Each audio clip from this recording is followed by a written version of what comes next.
You will hear a number of different recordings, and you will have to answer questions on what you hear. There will be time for you to read the instructions and questions, and you will have a chance to check your work. All the recordings will be played once only. The test is in 4 sections. At the end of the test, you will be given 10 minutes to transfer your answers to an answer sheet. You will hear a conversation between an agent from City House Services and a customer who wants to have her house cleaned. First, you have some time to look at questions 1 to 4.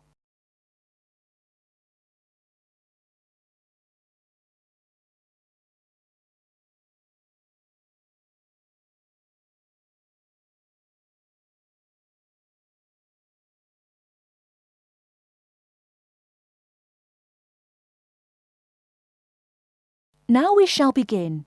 You should answer the questions as you listen, because you will not hear the recording a second time.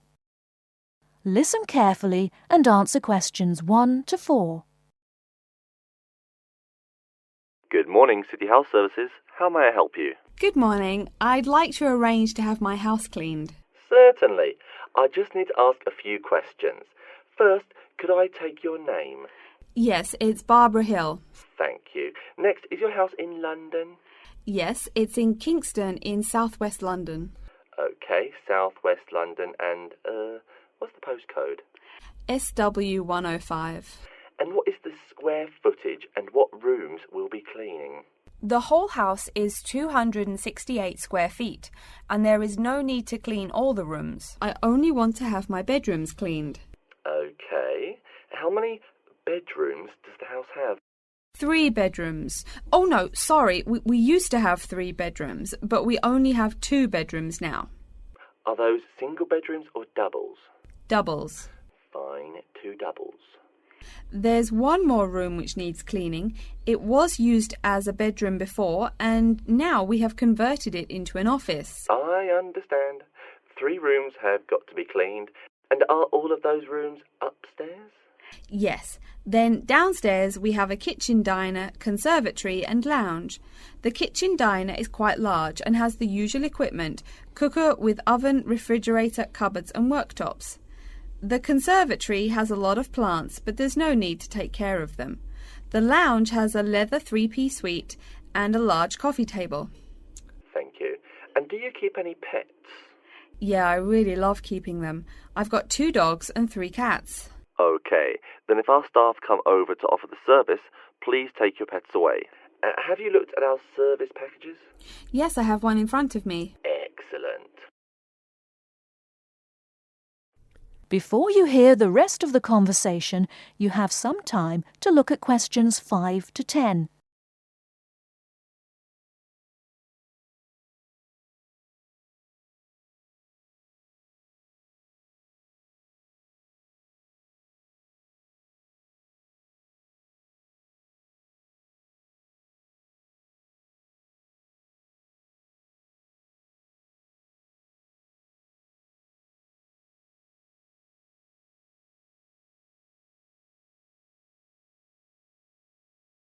Now listen and answer questions 5 to 10.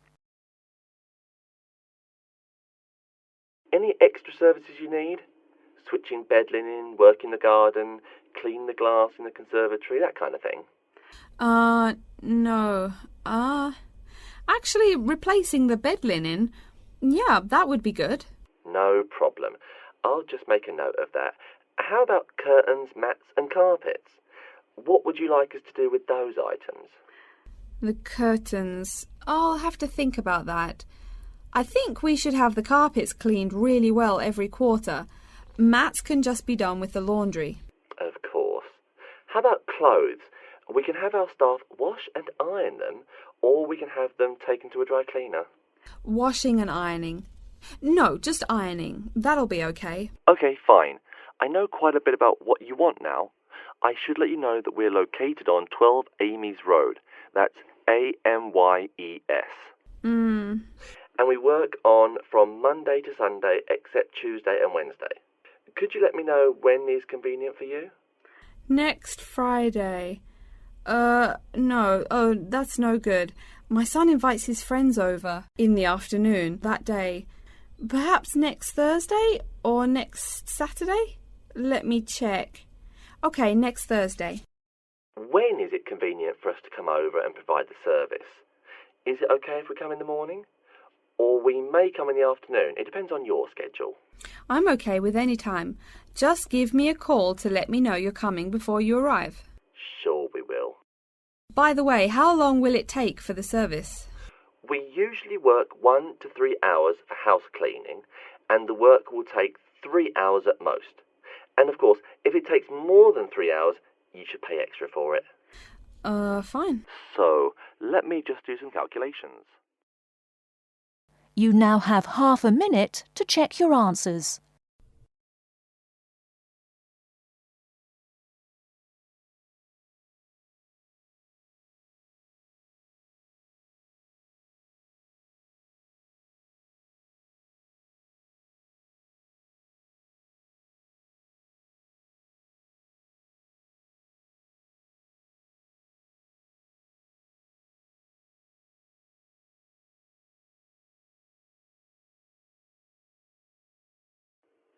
You'll hear a talk by a security worker from Sydney Airport who is introducing the day-to-day operations of the Australian Quarantine Service. First, you have some time to look at questions 11 to 17.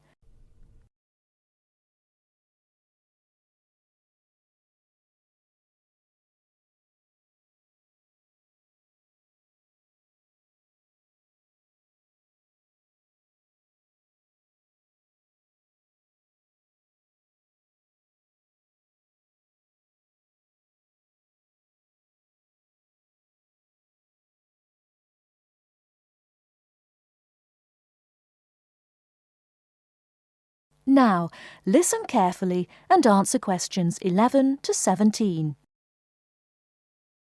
Hi everyone and welcome to Sydney Airport. Today I'll be giving you the inside information on the day-to-day operations of the Australian Quarantine Service here. We hope to provide you with a better understanding of why such heavy security regulations are necessary by educating you on how we operate and why we do the things we do. We're not here to try to persuade you to fly through Sydney Airport, though we hope you'll find your experience relatively stress-free and comfortable. First things first, our personnel. Can anyone guess how many people work at Sydney Airport? We have 200 alone working in Terminal 2. So can you guess how many in the whole airport? I heard someone say 360. That's getting closer. What? Did someone say 2,000? That's way too high. Sydney Airport actually employs 440 people. A lot, right? And about half of those employees work in security-related matters. Moving on to our not-so-human employees, let's come and see our favourite pooch, Milton. Milton is our best drug-sniffing dog on the force. He's friendly to most people. You can even come pet him at the end of our tour. Burnouts, beware though. He'll find everything. Notice that even though there are so many of us around him, Milton stays quite calm. This is the precise reason he was chosen for the job. Dogs that are chosen are not predisposed to sniff out different narcotics. That's something we teach them already. So here's a part of the airport most people never notice, the cargo transport terminal. This is where packages are shipped to and from. Normally, we ship around 4,400 packages per month. In this airport alone, over 52,000 packages were shipped in and out over the past year. We ship to and from 170 different countries. Not bad, eh? Probably it will go up to over 72,000 packages this year. And despite over 100 flights in and out of here daily, the number of lost or delayed packages is impressively low. If you send your package through here, rest assured we'll get it where it's going. Let's move on to the area most of us are familiar with, the passenger terminals. In order to be allowed into this area, you must pass through security with your ticket and, if you're travelling internationally, your passport. If you're travelling domestically, you just need a legal form of ID. If you don't have those, you will not be allowed to pass through security and board your flight. During the security scan, your carry-on items will be checked for dangerous items such as weapons, sharp objects, and liquids that exceed our specified limit. If you attempt to pass any of the prohibited items on this list posted at the entrance, you are still allowed to board the plane, but you'll be given a warning and your item will be confiscated. Don't worry, we will not arrest you for having too much shampoo in your bag or anything like that. We also search your carry-ons and parcels for any perishable items.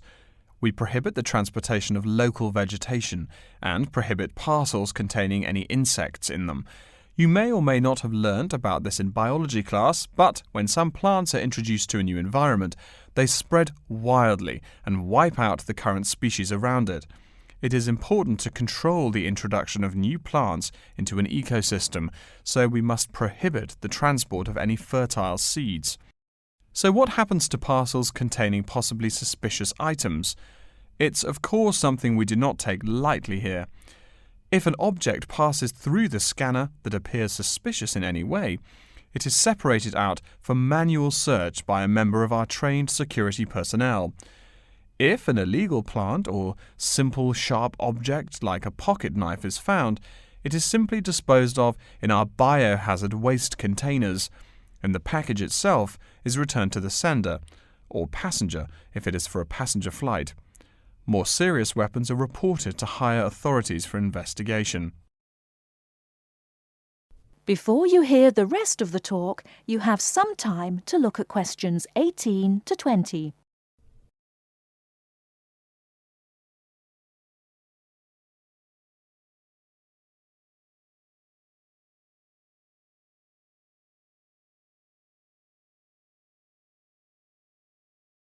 Now listen and answer questions 18 to 20.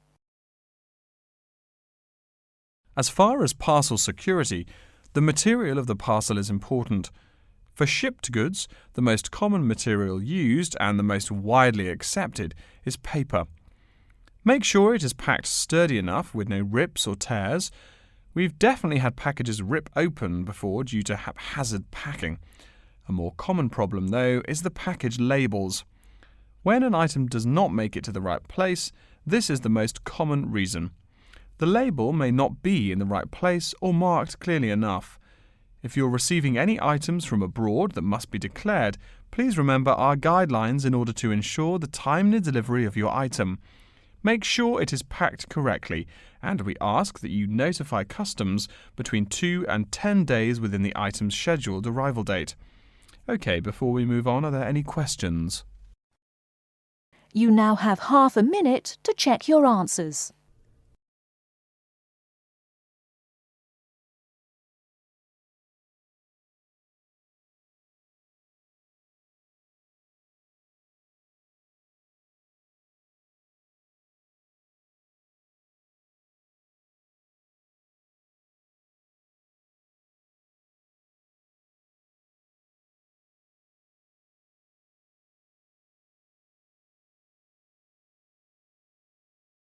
You will hear a librarian called Adam Smith talking to the students about how to use the facilities in the library. First, you have some time to look at questions 21 to 26.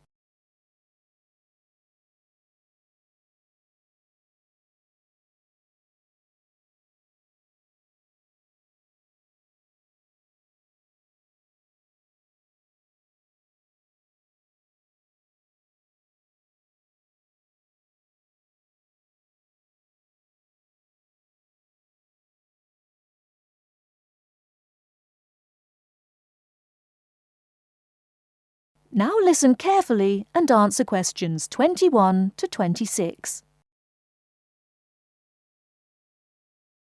Welcome. Please come in and gather over here around the tables. My name is Adam Smith, and I'm the librarian here. I'll show you around today and explain how to use these facilities. Hopefully, when I'm done with it, you'll know the ropes.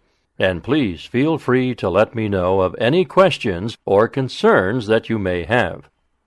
Now we're at the gate of the library. Upon entering into the door, you'll find that the restrooms are on your left-hand side, and opposite them is a photocopy room. Many of you are wondering about the check-in and check-out process. What you have to do is go to the circulation desk, which is to the east of the photocopy room. The reading room is a really large area in the center of the library, just to the north of the circulation desk. I'm sure you won't miss it. If you're here to do research, this is where you should bring books to look through. However, if you're here to do any group projects or other interactive activities, I advise you to use one of the study rooms, which are just to the east of the reading room. Moving on to the southeast corner, we have the periodical section, just next to the study rooms. We have a collection of different newspapers and magazines in this section. You can get last week's weather reports, or all the top stories 5 years ago. Our periodicals can be traced back 20 years to the time when our school library was built. Our first question. Yes. Can we check out magazines from the library? I'm sorry, but you cannot take any periodicals out of the library. You're welcome to read them for as long as you want while you're here, but you cannot check them out. I wonder if there is any place where we can get some food in the library. Do we have a store here? Of course. The Food Service Center is just meters away from the study rooms. It's on the northeast corner as you look at the map. The Food Service Center offers different kinds of snacks, though it's not big. Well, moving on along to the west, you will find the Video Resource Center on your right hand. We have educational videos and documentaries, as well as major motion pictures. We ask that you pay attention to the tag on the video that you pick up, as many of our documentaries are for on-site viewing only and may not be taken out of the library. To the west of the Video Resource Center is our satellite TV station. Here we stream the news from Channel 19 for most of the day. How many channels does it have? It does have nearly 200 channels, but we generally will give top priority to channels with some big events, like presidential addresses or other breaking news. During the coverage of the presidential debate, students will take a break from studying and flock to watch it. Last, but perhaps most important, is the inquiry desk. It's just on the left-hand side when you walk into the library, so it's impossible to miss it. If you have any questions about how to use equipment or where to find something, come and ask the assistant. Don't be shy, because that's what they're here for. Before you hear the rest of the talk, you have some time to look at questions 27 to 30.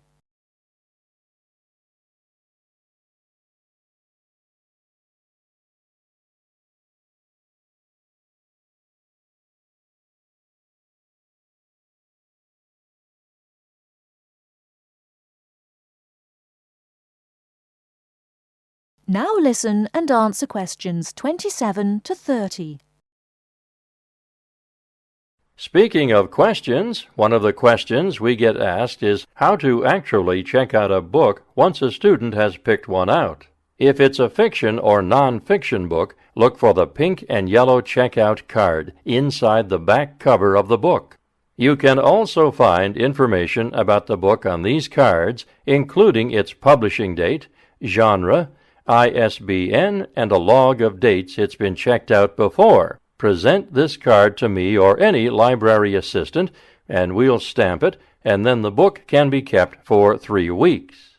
You can find general information on a field of study by using one of our subject guides. We have them on paper here, but any of our computers will allow you to search within fields as well. What if the library doesn't have a resource we're looking for? Great question. I'm going to address that.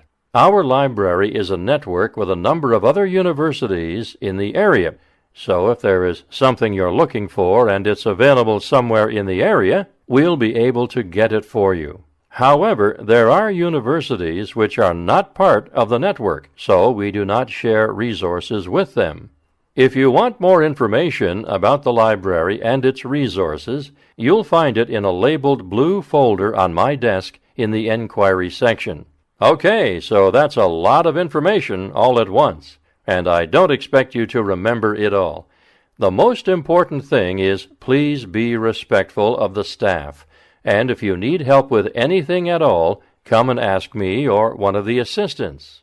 All right. Any questions?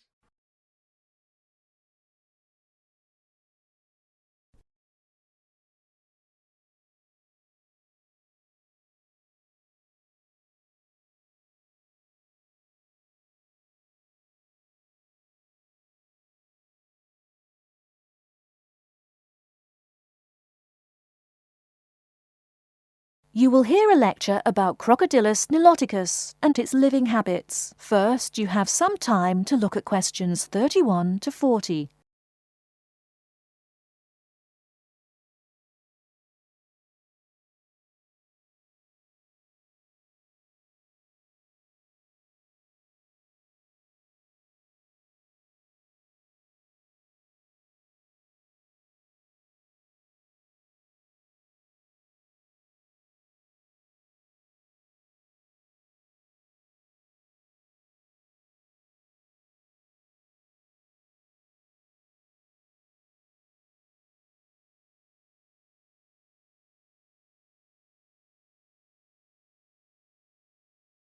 Now, listen carefully and answer questions 31 to 40.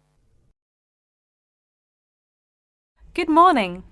Today we will continue our study of Crocodylus niloticus by talking about its living habits. We've already discussed the evolutionary attributes that set it apart from its crocodile relatives. Does everyone remember that? Yes, it has an extremely narrow snout and 3 or 4 rows of protective scales on its back, as compared to 2 rows on other members of the Crocodylus genus. Let's take a look at how these carnivorous man-eaters live, where they live, and finally, whether they really deserve their vicious reputation. To start, I'd like to address a great question posed to me by a student during yesterday's office hours. We talked about the distribution of crocodiles in Africa and saw that they are highly concentrated in the south and west of the continent. This student noticed that on the map displaying the distribution of crocodiles across Africa, there were no crocodiles in the northern region, and found no mention in the literature of the existence of crocodiles in the north of Africa. Why might there be no crocodiles in North Africa? Let's save this question for later in the lecture. To find out more about the social habits of the African crocodile, one researcher named Tara Shine of the University of Ulster in Northern Ireland conducted a survey of the wetlands in Mauritania and received reports of 46 crocodiles living in one group, or float as we say when referring to crocodiles, though the usual number is a little less than half of that. In general, crocodiles are more highly concentrated in wet subtropical environments near bodies of water and rich vegetation. While South American crocodiles thrive in cool rainforests, the African crocodile is more equipped for heat.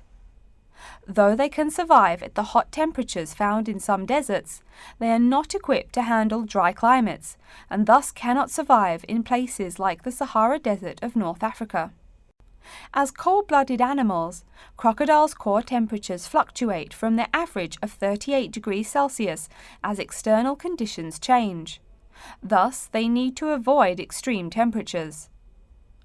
Others live an underwater life, keeping a body temperature close to that of the water.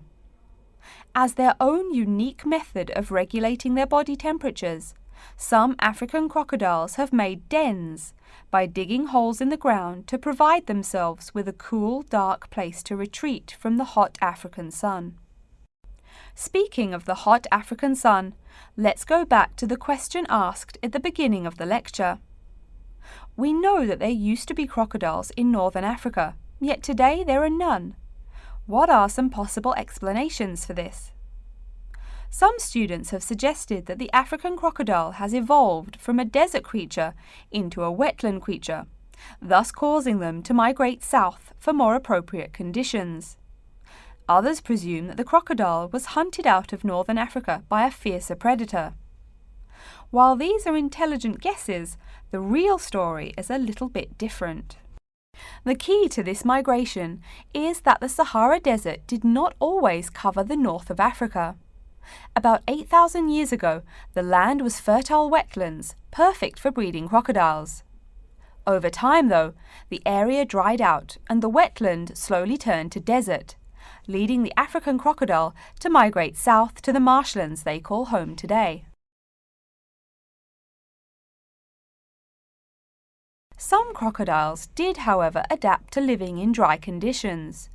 In Mauritania, some crocodiles have learned to survive in an area where they can go up to 8 months with no water, by spending the driest of times in what's called a torpor, or short period of hibernation. To utilize every bit of rainfall, these desert crocodiles dig underground caves that collect runoff, thus staying cool and hydrated. During the mating period in November and December, males attract females to their viciously protected territory through a number of behaviors that range from snapping their jaws all the way to sending infrasonic pulses through the water. Afterwards, the female digs a hole up to 60 centimeters in depth to store the eggs for an 80-day incubation period. The female protects these eggs during the period, and sometimes even helps crack the eggs with her snout at the end. These teeth-gnashing carnivores are softer than we think. Although these vicious creatures have attacked humans on a few occasions, the residents are not afraid of them. In fact, they show a great deal of reverence towards these wondrous creatures. Some say that crocodiles bring water to their habitat, so if they leave, they will bring the water with them. Obviously, this is not true, but it demonstrates the admiration the inhabiting people have for crocodiles. Generally, crocodiles do not predate on humans. They attack when humans populate the crocodile's habitat, instilling fear and uneasiness in the crocs. Like any other species, crocodiles are known to attack when feeling fear. There's still a lot more to be discovered about the African crocodile. Researchers want to know more about the population size, how many crocodiles inhabit Africa in all, how they form separate floats, etc. There is still also much to learn about migration patterns and relations to other populations of crocodiles now found in other parts of the world. Next time, we'll examine a few specific case studies of crocodile populations in southern Africa. You now have half a minute to check your answers.